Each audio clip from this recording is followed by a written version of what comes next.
Ladies and gentlemen, welcome to the main event. In this corner, weighing in with absolutely zero ROI, we have the college dorm. And in this corner, weighing in with massive income potential, we have the college townhouse. How's it gonna shake out? Let's get ready to rumble! 18 years can fly by, and if you're the parent of a teenager, you know that all too well. And as your near adult gets ready to leave the nest, I want to help you make money while they're in college. Once the college years begin arriving, you may be wondering what the best course of action is for your college student and their living arrangement. Should they just live in the dorms or rent an apartment, or should you buy a piece of property? I've done this example before, but I was working with pre-pandemic numbers. So now that we've had a worldwide crisis and a booming real estate insane market, I decided to go and do an update to see what these numbers would look like today.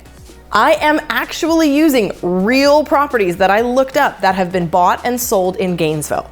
These properties are in the exact same complex. They have the same bedroom and bath count, the exact same square footage, and are of very similar condition.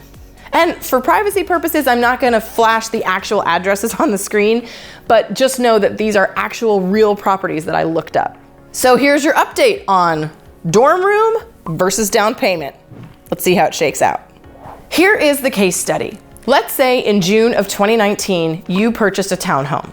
The purchase price was $131,000. A 20% down payment on this property would be about $26,200. This is a 3-bedroom, 3-bath townhome, so your student could effectively get 2 roommates that you could charge rent to. And whether or not you charge your student rent is up to you. With taxes, insurance, HOA, and mortgage, you could expect in 2019 that your mortgage would have been about $950 a month. Back in 2019, many of these 3 units in this subdivision rented for around $1,200 a month. So if you charge each of the other 2 roommates $500 a month, your mortgage is covered. And if you decide to charge your student any kind of rent, then you're cash flowing.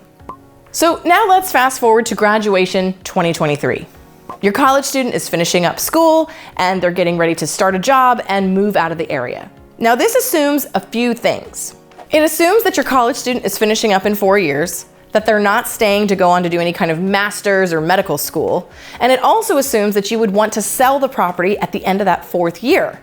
Just know that the longer you hold the property, the more money you can make, but for this example, I wanted to keep it conservative. In 2023, a 3-bedroom, 3-bath unit in the same complex with the same exact square footage and similar condition sold in May of 2023 for $207,000. Using an amortization table, I figured out that by 2023, you'd have approximately $98,000 left on your loan. So once you factor in paying off your mortgage, professional fees, and taxes, at a sale price of $207,000, you would stand to net and walk away with $93,000. Not to mention that the mortgage that's been paid off thus far has been paid off by your college students' roommates. So you've not even been paying your own mortgage. You can take that money, you can use it to invest in a new property. You can use it to give a very generous graduation gift to your student or help them find their next property, or do with it whatever you want. The point is that during that 4 years of college, you actually made money as opposed to writing a check to an apartment complex or a dorm and never getting any kind of return on it. And rents are rising, so you can pretty much guarantee that when your freshman starts versus when they finish as a senior, those monthly rates have gone up. Whereas with a mortgage on a property you own, that number's gonna stay relatively the same. You get to decide whether or not you raise the rent on your tenants. So I'd say it's pretty clear that if you're able, the smart way to make money work for you is to invest in a real, tangible property for your kid when they come to college.